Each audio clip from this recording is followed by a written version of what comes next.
Assalamualaikum warahmatullahi wabarakatuh. Bismillahirrahmanirrahim. Alhamdulillahirabbil alamin. Wassalatu wassalamu ala asrafil mursalin sayyidina Muhammadin wa ala alihi wa sahbihi ajmain.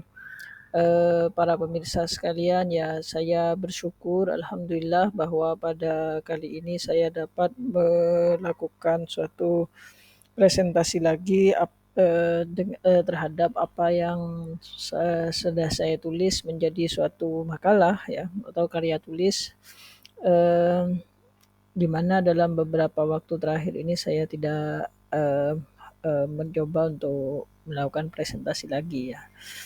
Eh, Presentasi kali ini saya berkaitan dengan judulnya adalah makalah saya yang berjudul Pengajaran sebagai Bentuk Penanaman Nilai dan Kebudayaan. Nah, apa namanya itu, ya untuk diketahui bahwa makalah saya ini pada dasarnya sudah saya upload di dalam akun academia.edu saya, dan pemirsa sekalian bisa mengaksesnya di dalam akun saya bernama R. Ahmad Nurholis di academia.edu. Nah, oke, jadi makalah saya sekarang ini adalah makalah tentang pengajaran ya. Jadi ada dua term ya yang kalau kita baca di buku-buku ilmu pendidikan dan pembelajaran itu ada namanya pembelajaran, ada juga ada pengajaran, dan satu lagi namanya pendidikan. Jadi pendidikan, pengajaran, dan pembelajaran. Oke ya, tema kali ini saya berkaitan dengan pengajaran, mengajar dari kata dasar ajar ya. Lengkapnya judul makalah saya sekarang adalah Pengajaran sebagai Bentuk Penanaman Nilai dan Kebudayaan. Ini merupakan makalah yang saya tulis pada tahun 2022 dan diterbitkan atas nama Lembaga Pendidikan dan Pengabdian kepada Masyarakat LP2M Stainu Malang pada bulan Oktober 2022. Nah, oke, di dalam itu tadi sampulnya ya. Sekarang ini pengajaran sebagai bentuk penanaman nilai dan kebudayaan, itu judulnya mengkaji ulang makna belajar, pembelajaran, dan pengajaran. Sebelumnya mungkin ya, sebagaimana biasa saya tidak ingin bersifat terlalu tekstualis dalam menjelaskan atau mempresentasikan makalah saya, akan tetapi saya ingin menjelaskan kerangka dasar daripada apa yang saya tulis ini ya. Sebagai latar belakang, makalah saya ini saya tulis karena saya terinspirasi dari pengalaman-pengalaman saya di dalam pembelajaran saya, kegiatan saya mengajar, kegiatan saya melakukan pembelajaran dan aktif di dalam dunia pendidikan selama ini, yang mana yang secara langsung adalah yang berkaitan dengan makalah ini adalah saya mendengar beberapa ungkapan-ungkapan dari orang-orang dalam interaksi saya sehari-hari dengan beberapa guru dan beberapa pendidik dan juga kepala sekolah dan sebagainya. Kadang-kadang itu ada guru-guru yang atau pendidik-pendidik ya, tenaga pendidik atau siapalah itu yang mengatakan bahwa eh, guru itu jangan hanya mengajar-mengajar saja, karena kalau hanya mengajar itu hal yang merupakan remeh-temeh ya. Nah, sejauh saya memikirkan perkataan tersebut dan juga saya membaca referensi-referensi dari beberapa ahli ya, misalkan dalam buku ini Ilmu dan Aplikasi Pendidikan ya, di sini ada beberapa tulisan atau makalah-makalah yang ditulis oleh para ahli dari Universitas Pendidikan Indonesia, dan saya telah membaca beberapa bagian ya selama bertahun-tahun dari buku ini. Dan ini ada tulisan dari Wina Sanjaya berjudul dengan judul Pengajaran, pada halaman 151. Ya, jadi apa namanya itu, berdasarkan apa yang saya baca dari tulisan dari, Wina Sanjaya, itu berjudul pengajaran di dalam buku atau handbook yang berjudul Ilmu dan Aplikasi Pendidikan bagian kedua, ya. Itu ada satu yang menginspirasi saya karena di situ itu adalah dikatakan sebagai, pengajaran sebagai bentuk penanaman nilai, ya. Nah, Wina Sanjaya sendiri itu adalah Dr. Wina Sanjaya MPD, itu profilnya adalah staf pengajar pada Fakultas Ilmu Pendidikan Universitas Pendidikan Indonesia, memperoleh gelar sarjana pendidikan dalam pengembangan kurikulum di IKIP Bandung pada tahun 1985, gelar magister pendidikan dari IKIP Bandung tahun 98, dan doktor dalam bidang pengembangan kurikulum di Universitas Pendidikan Indonesia tahun 2002. Nah, apa yang saya tulis pada dasarnya itu adalah terinspirasi daripada apa pengalaman-pengalaman saya yang merenungi atau memikirkan pengalaman-pengalaman saya sebagai pendidik mulai 2007 sampai sekarang, dan juga saya ketika membaca suatu teori atau satu konsep tentang pengajaran yang ditulis oleh Bu Wina Sanjaya, itu hal yang menjadi apa ya, pokok pikiran utama, ya. Nah, akan tapi ya dalam makalah saya di sini itu saya ungkapkan tentang, konsep, ya, saya melihat bahwa konsep tentang pengajaran dan pembelajaran itu, berkaitan dengan, adanya 2 konsep pokok dalam pendidikan, yaitu pertama, pendidikan sebagai bentuk pewarisan nilai, dan yang kedua, ya, yang pertama, pendidikan itu dipandang sebagai proses bentuk pewarisan nilai, ya. Jadi bagaimana generasi sekarang itu mewariskan nilai-nilai baik dan buruk, nilai tentang kebaikan, nilai tentang keburukan, nilai tentang, sesuatu hal ya yang berkaitan dengan etik ataupun dengan ajaran agama, itu bagaimana diwariskan dari generasi sekarang ke dalam generasi yang akan datang, itu melalui dunia pendidikan. Itu satu hal ya, pandangan dunia yang ini sudah umum ditulis di banyak buku ya, salah satunya yang saya kutip adalah M. Arifin tahun 1994, dan juga Abu Dinata, dan juga Abu Dinata tahun 2012 dalam bukunya, Pemikiran Pendidikan Islam dan Barat. Nah ini, ya jadi itu satu hal ya, jadi itu.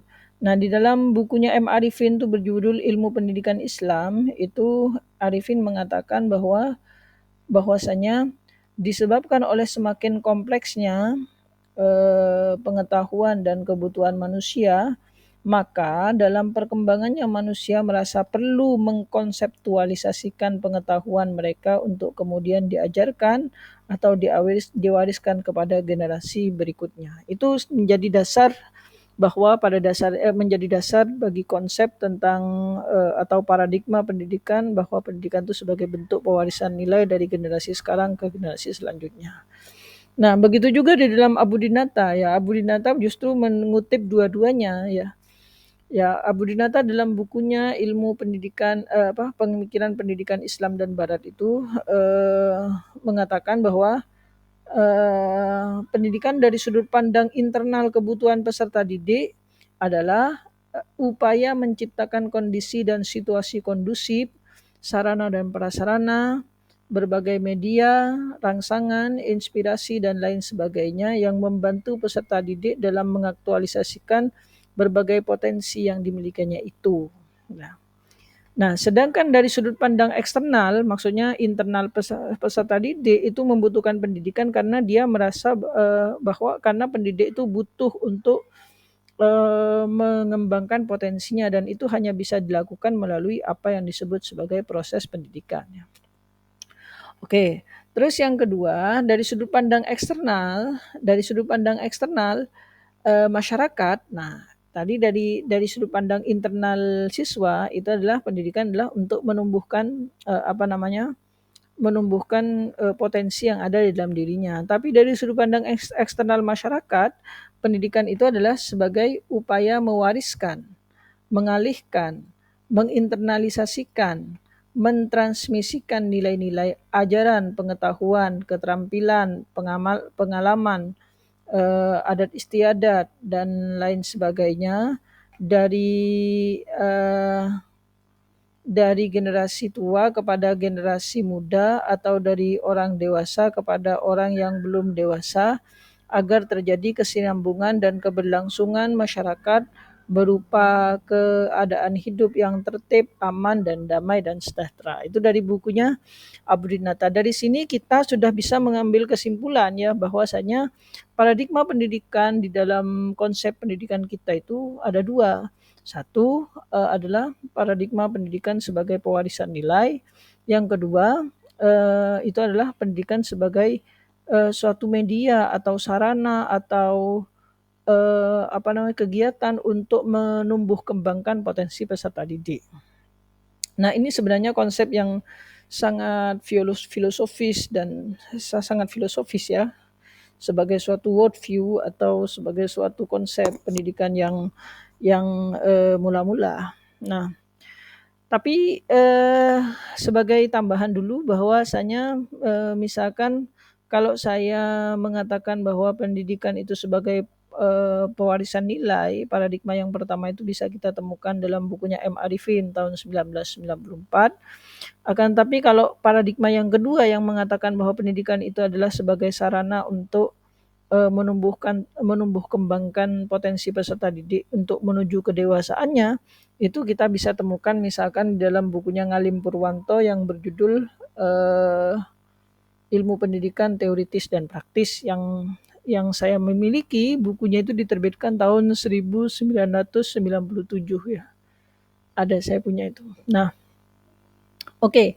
Nah, akan tetapi yang satu hal ya yang mungkin saya ingin jelaskan juga dalam kaitannya dengan makalah saya ini bahwa ada satu hal yang saya baca baru-baru ini tentang paradigma pendidikan yang mulai bergeser pada era sekarang ini sejak sejak adanya manajemen mutu pendidikan ya dalam kaitannya dengan penjaminan mutu pendidikan tuh paradigmanya berubah ya bahwa itu pendidikan itu sudah bukan lagi hanya mewariskan nilai dari generasi sekarang menuju generasi yang akan datang dan juga untuk menumbuhkan potensi peserta didik. Kalau sekarang itu dalam konteks penjaminan mutu ya, kalau kita baca dalam bukunya Muhammad Ali dalam buku yang sama tapi artikel yang berbeda ya berjudul Penjaminan Mutu Pendidikan itu kita akan menemukan bahwa Muhammad Ali mengatakan bahwa paradigma pendidikan itu sudah bergeser ya menjadi suatu kegiatan layanan masyarakat ya menjadi suatu layanan masyarakat ya di mana itu sudah hampir mirip-mirip dengan dunia industri, dunia kerja, dunia industri yaitu dalam konsep yang sekarang. Nah, kedua paradigma ini sederhana dalam penyataannya, tapi karena dia sangat filosofis, itu akan mengakibatkan suatu dampak atau pengaruh atau semacam impresi ya dari terhadap gaya-gaya ya pendidikan kita yang akan kita laksanakan di lapangan ya dalam prakteknya itu. Jadi prinsip atau paradigma mana yang akan kita pegang itu akan berpengaruh kepada pola pikir kita dan bagaimana cara kita mengajar. Nah, itu juga yang membedakan pendidikan semacam pesantren atau pendidikan semacam sekolah-sekolah agama dan juga pendidikan lembaga pendidikan umum itu yang membedakan antara karena paradigmanya itu yang berbeda antara sekolah umum dengan sekolah agama. Nah, itu satu hal. Di sini ya, karena perbedaan tentang paradigma inilah kemudian muncul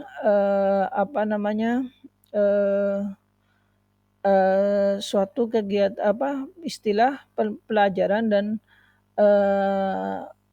pengajaran, perbedaan antara pembelajaran dengan pengajaran ya. Nah, di sini saya mengutip itu ya pada paragraf berikutnya ya. Adapun istilah pengajaran sebagaimana didefinisikan oleh Wina Sanjaya adalah suatu bentuk penanaman nilai-nilai dan kebudayaan yang dilakukan oleh seorang dewasa atau guru kepada seorang murid yang belum dewasa.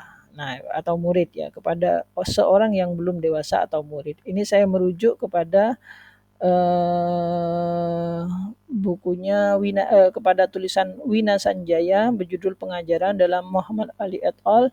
Editor Ilmu dan Aplikasi Pendidikan bagian kedua, Ilmu Pendidikan Praktis. Nah, itu ya yang bukunya saya tampakkan barusan itu. Nah,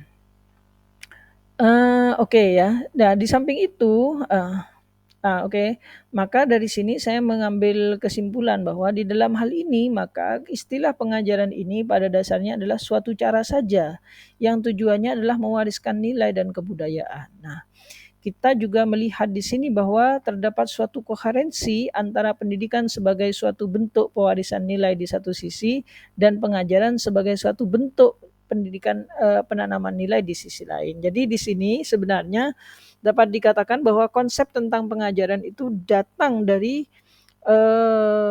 paradigma bahwa pendidikan itu adalah untuk mewariskan nilai. Maka nanti eh, apa namanya breakdown atau atau semacam konsekuensinya akan terjadi kegiatan pengajaran kalau kita berparadigma bahwa pendidikan itu adalah sebagai suatu pewarisan nilai. Nah, akan tetapi, di sini, lalu kemudian saya melanjutkan. Berdasarkan hal ini pula, dan jika kita menerima pengertian pengajaran sebagaimana dijelaskan oleh Wina Sanjaya yang mengatakan bahwa pengajaran itu adalah suatu proses penanaman nilai, maka kita dapat pula melakukan kritik terhadap penjelasan yang mengatakan bahwa pengajaran sebagai transmisi pengetahuan atau transfer of knowledge belaka sebagaimana dijelaskan oleh Azumir di Azra yang mengatakan bahwa pendidikan lebih daripada sekedar pengajaran yang terakhir ini dapat dikatakan sebagai suatu proses transfer ilmu belaka, bukan transformasi nilai dan pembentukan kepribadian dengan segala aspek yang dicakupnya. Ini kita merujuk kepada bukunya Azumiyah di Azra, Pendidikan Islam, Tradisi dan Moderasi Menuju Milenium Baru yang diterbitkan di Jakarta oleh penerbit Kalimah pada 2001. Nah, ini sebenarnya menentang kalau kita mau bahas karena apa? Azumiyah di Azra mengatakan bahwa pengajaran itu adalah bentuk transfer ilmu. Nah, tapi kalau kita memahami bahwa apa yang dijelaskan oleh Wina Sanjaya, pengajaran itu tidak hanya mentransferkan ilmu, tapi mentransferkan nilai. Nah, saya kalau punya ilmu ya, saya misalkan punya suatu pengetahuan lalu saya ajarkan kepada siswa saya, itu maka siswa saya saya mentransfer pengetahuan saya terhadap terhadap siswa saya. Akan tetapi sebenarnya proses pengajaran itu lebih daripada itu. Kenapa? Karena yang secara internal, secara secara yang berlangsung secara informal itu adalah yang transfer itu juga bukan hanya pengetahuan dari guru saja, tapi sistem nilai, karakter yang dimiliki oleh guru itu menjadi juga tertransfer kepada siswa ketika dalam proses interaksi dalam kegiatan belajar mengajar. Nah, di sini maka sebenarnya begini, mudahnya begini. Jadi dalam proses pengajaran itu selain juga ilmu pengetahuan yang ditransferkan secara sengaja oleh guru kepada murid, itu juga tertransfer juga secara otomatis adalah sistem nilai yang ada pada guru yang tercerminkan dari kepribadian guru, gaya mengajar guru, gaya berbicara guru, cara menjelaskan guru itu bisa transfer kepada siswa secara informal, secara tidak sengaja, bukan berlangsung secara sengaja, tapi dengan sendirinya transfer. Oleh karena itu kegiatan pengajaran itu itu juga adalah proses pentransferan nilai-nilai atau baik buruk. Nah, oke ya, jadi disitulah ya. Jadi di sini dalam garis besarnya adalah pengertian ya, pengertian dari pengajaran itu bukan hanya mentransfer pengetahuan, akan tetapi pengetahuan juga tertransfer juga secara sengaja atau tidak. Kenapa? Karena guru dengan sendirinya sebagai seorang manusia, sebagai seorang pribadi, dia memiliki sistem nilai yang dia pegang teguh. Maka dalam proses interaksi pembelajaran itu juga akan dihayati atau diidentifikasi dan juga terjadi suatu ya apa yang dinamakan Likona itu objektifikasi dan internalisasi, terjadi suatu internalisasi dalam diri siswa untuk menangkap kesan-kesan dari guru tersebut. Jadi misalkan saya menjelaskan, gaya menjelaskan saya itu akan memberikan kesan kepada siswa. Oh, Pak Holis itu kalau menjelaskan caranya begini, dia gayanya beginilah. Ujung-ujungnya dia itu akan sedikit banyak ya bisa apa yang paling berkesan di antara nilai-nilai yang ada pada dalam diri guru itu akan diidentifikasi oleh siswa dan mungkin juga akan melakukan peniruan. Nah, di sini juga saya menekankan dalam makalah ini pentingnya kompetensi kepribadian seorang guru. Oleh karena itu, kompetensi guru atau pendidik itu yang pertama adalah kompetensi kepribadian. Maksudnya apa? Ya, secara umum bahwa dikatakan bahwa seorang guru itu harus berkepribadian baik. Kenapa? Karena selama interaksinya dengan siswa dia akan terjadi internalisasi dalam diri siswa untuk meniru, untuk melakukan peniruan, untuk melakukan pengidentifikasian terhadap kepribadian guru itu. Nah, hal yang paling berkesan pada diri siswa itu akan menjadi model, guru akan menjadi model dari guru-guru terhadap siswa daripada guru itu. Nah, di situ maka seorang guru itu harus kata dosen saya dulu Pak siapa dari UM tuh mengatakan bahwa seorang guru itu harus orang yang memiliki kepribadian yang utuh, yang luhur dan sebagainya. Kenapa? Karena dia itu akan mentransferkan nilai secara sadar atau tidak kepada siswa. Siswa itu sebagai orang yang menuju kedewasaannya dia akan mengimitasi atau meniru apa yang dilakukan oleh gurunya secara sadar atau tidak. Nah, di sini proses pengajaran itu sebenarnya adalah juga proses pentransferan nilai yang saya maksud itu ya. Nah, sehingga di sini saya membuat skema ya bahwa pendidikan itu tujuannya adalah melaksanakan kegiatan, tujuannya adalah untuk belajar. Belajar sebagaimana dijelaskan oleh Fathur Rahman dan Sudistiorini itu adalah perubahan sikap mental peserta didik dari tahu menjadi tahu, dari tidak tahu menjadi tahu, dari bisa mengerjakan sesuatu, dari tidak bisa mengerjakan sesuatu menjadi bisa mengerjakan sesuatu, dari asalnya orang yang tidak baik menjadi baik dan sebagainya.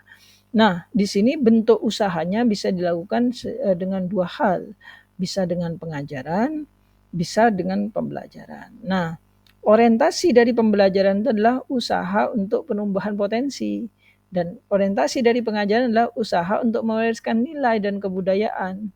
Nah, di situ juga ada implikasinya di dalam praktek pembelajaran. Nah, kalau kita melaksanakan kegiatan pembelajaran, maka nanti karena orientasinya adalah menumbuhkan potensi, maka nanti akan implikasinya dalam praktek itu menjadi cenderung student center. Nah, sedangkan pengajaran karena orientasinya adalah usaha mewariskan nilai, maka ini akan cenderung dalam prakteknya itu menjadi teacher center. Nah, di sini kita menjadi paham ya bahwa kenapa sih, apakah perlu hafalan? Misalkan seperti Pak Nadiem Makarim pada periode yang lama itu kan mengatakan bahwa kita menghilangkan generasi hafalan. Nah, sebenarnya menghilangkan hafalan itu ya pada sisi mana dulu kita bertanya. Kalau pengajaran itu orientasinya adalah mewariskan nilai, maka hafalan itu perlu. Misalkan agama, pengajaran agama. Nah, kalau agama bagaimana kita tidak mau menghafalkan? Misalkan hafalan Quran atau hafalan doa-doa, hafalan sholat bagi orang Islam, atau hafalan apa itu namanya, dalam gereja-gereja itu kalau ada apa kesaksian iman, apa pengakuan iman itu kan kita hafalkan, asyhadu alla ilaha illallah wa asyhadu anna muhammadar rasulullah kalau syahadat dalam Islam. Karena memang agama itu adalah satu nilai yang harus ditransfer.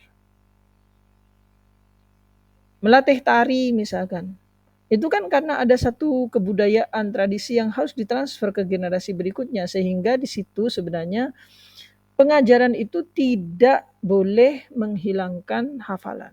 Apakah pakai hafalan atau tidak? Ya, kalau dia ngajarkan agama ya menghafal itu menjadi efektif karena dia itu untuk mewariskan nilai. Akan tetapi pelajaran-pelajaran untuk menumbuhkan cara berpikir, untuk membiasakan cara berpikir ilmiah dan sebagainya, matematika dan sebagainya, mungkin hafalan juga tidak diperlukan. Nah, kita itu harus menimbang-nimbang di situ, begitu ya. Jadi itulah yang sebenarnya ingin saya ungkapkan dari makalah saya ini ya. Nah, saya memberikan dalam paragraf terakhir pembahasan saya membahas tentang berdasarkan penjelasan ini kita dapat mengatakan bahwa untuk kepentingan dan orientasi menumbuhkan potensi siswa, maka prinsip-prinsip pembelajaran beserta metodenya dapat kita lakukan. B. Untuk kepentingan dan orientasi mewariskan nilai dan kebudayaan, maka prinsip-prinsip pengajaran dan metodenya dapat digunakan. Dalam proses pembelajaran, tentu saja siswa lebih banyak berperan aktif dan metode pembelajaran yang berpusat kepada siswa atau student center dapat digunakan seperti inquiry learning dan sebagainya. Dalam proses pengajaran, maka metode pengajaran yang berpusat pada guru dapat digunakan seperti metode ceramah dan sebagainya. Nah, jadi inilah sebenarnya pokok daripada makalah saya ini adalah bahwa kita dalam pengajaran itu tidak semata-mata mengajar saja. Artinya mengajar itu bukan sesuatu hal yang remeh-temeh, yang tidak penting, melainkan sesuatu yang penting. Karena di situ ada nilai yang harus kita transferkan kepada anak-anak. Nah, di sisi lain juga seorang guru secara pribadi sebagai pribadi dia harus mencerminkan suatu pribadi yang luhur. Kenapa? Karena apa yang ada pada diri guru ketika proses pembelajaran itu akan berdampak bagi siswa. Misalkan seorang guru yang berbiasa ngomong kasar lalu mengatakan, kamu jangan begini ya. Nah, itu akan diidentifikasi dan juga akan dinilai oleh seorang murid gitu ya. Jadi oleh murid. Nah, itu satu hal ya. Jadi inilah yang perlu kita jelaskan ya. Semoga apa yang menjadi bahasan saya kali ini dapat bermanfaat bagi kita semua dan bagi para pemirsa dan yang berminat dalam kajian ini dan ingin mendapatkan makalah saya dapat di-download di akademia.edu yang saya akun akademia.edu saya atas nama R. Ahmad Nurholis. Nanti di sana banyak tulisan-tulisan dan ada makalah ini salah satunya. Demikianlah wallahul muwaffiq ila aqwamit thoriq. Assalamualaikum warahmatullahi wabarakatuh.